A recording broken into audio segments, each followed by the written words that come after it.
Assalamualaikum lor. Semoga kabarnya apik wae sampean sekeluarga ya lor. Bali maneh dengan channel Pak Care yang banyak bahas tentang peduli lingkungan dan alam ya lor. Baik itu alam bawah sadar maupun alam gaib. Hari ini kita akan bahas fakta-fakta menarik tentang penyu laut ya lor. Ini penyu laut wujudnya seperti kura-kura, tapi ini bukan kura-kura ya lor. Ini penyu laut atau bahasa Trenggaleknya sea turtle. Wes, ternyata banyak banget hal yang unik-unik dari penyu laut ini yang harus kita tahu. Monggo dipun sekecahaken lor. Fakta 1. Penyu laut adalah makhluk laut yang unik dan apik tenan. Mereka sudah ada selama jutaan tahun yang lalu ya lor. Bahkan banyak peneliti meyakini penyu laut sebagai makhluk paling tua di dunia. Yang saat ini populasinya mulai berkurang. Maka tak heran ini Pak Care dan dulur-dulur di desanya bikin penangkaran dan konservasi penyu. Penyu laut memiliki fungsi yang sangat luar biasa terhadap keseimbangan ekosistem air laut. Nah, karena itu punya fungsi yang sangat penting, tapi jumlahnya sudah terancam punah. Oleh karenanya, penyu laut adalah hewan yang harus dikonservasi, harus dilindungi.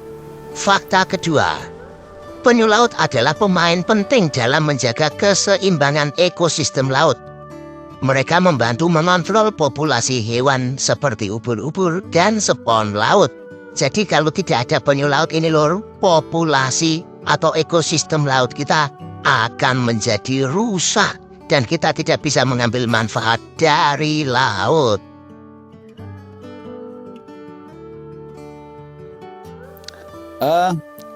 Penyu laut di laut bebas di alamnya sana, ya, itu memiliki fungsi yang sangat besar sekali. Yang tadi garis besarnya adalah penyu laut bisa menyeimbangkan, menyehatkan ekosistem air laut.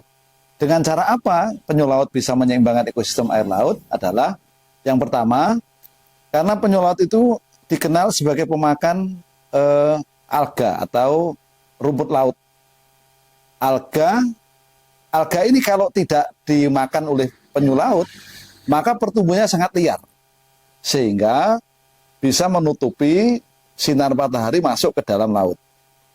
Sehingga menyebabkan kehidupan di dasar laut itu tidak sehat karena tidak adanya sinar matahari yang masuk. Nah, karena hewan-hewan di dalam laut sana dan segala bentuk kehidupan di laut sana membutuhkan sinar matahari. Ketika alganya berkembang liar tanpa ada yang mengendalikan, maka alga ini akan menutup permukaan laut sehingga kehidupan di dasar laut menjadi tidak sehat. Terus yang kedua, alga ini juga ketika nanti tumbuhnya terlalu banyak di laut sana akan menghambat pergerakan air laut sehingga oksigen yang ada di dasar laut itu menjadi berkurang sehingga kesehatan ekosistem di dasar laut pun juga akan mengalami gangguan. Dan selain pemakan alga, penyu laut juga memakan spon. Spon itu semacam hewan yang hidup di terumbu karang. Nah, ketika spon ini tidak ada yang memakan, tidak ada yang mengendalikan, maka spon ini akan menutup banyak terumbu karang, sehingga terumbu karang kita akan tidak sehat. Karena terlalu banyak spon yang menutupnya. Nah, kalau fungsi terumbu karang di laut itu adalah di situ akan menyiapkan satu terumbu karang itu kan ada terumbu karang itu sebenarnya adalah perpaduan antara hewan dan tumbuhan yang hidup di sana. Kemudian tumbuhan itu bisa menghasilkan oksigen dalam hal berfotosintesis. Makanya oksigen di atmosfer kita ini bahwa paling banyak itu berasal dari lautan yang dihasilkan oleh terumbu karang tadi. Terus kemudian terumbu karang juga berfungsi untuk tempat ikan-ikan berpijah dan mencari makan di situ, Mas. Jadi ketika terumbu karangnya itu bagus, maka dipastikan bahwa oksigennya bagus yang dihasilkan, sehingga terus kemudian ikan-ikan banyak berpijah dan berkembang biak karena mencari makannya di situ cukup, sehingga budidaya ikan kita hasil perikanan kita dari laut sana itu semakin banyak. Fakta ketiga, ini menarik lor. Penyu adalah makhluk yang tak pernah ingkar janji. Gak seperti mantanmu ya lur. Penyu laut ini memiliki insting migrasi yang sangat kuat. Meskipun penyu berlayar ribuan kilometer di dalam lautan luas, namun pada saat dia ingin bertelur, dia akan kembali pulang kampung, alias kembali ke pantai tempat dia dilahirkan.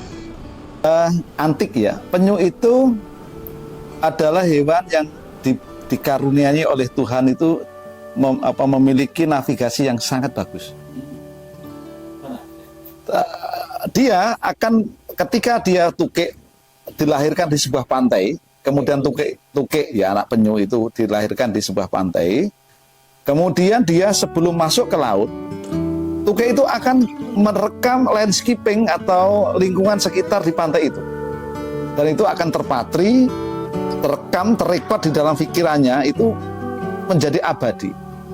Ketika dia masuk ke dasar laut, maka kelak ketika usia sudah mau bertelur 25 tahun ke depan, maka memori itu akan terpanggil, Mas.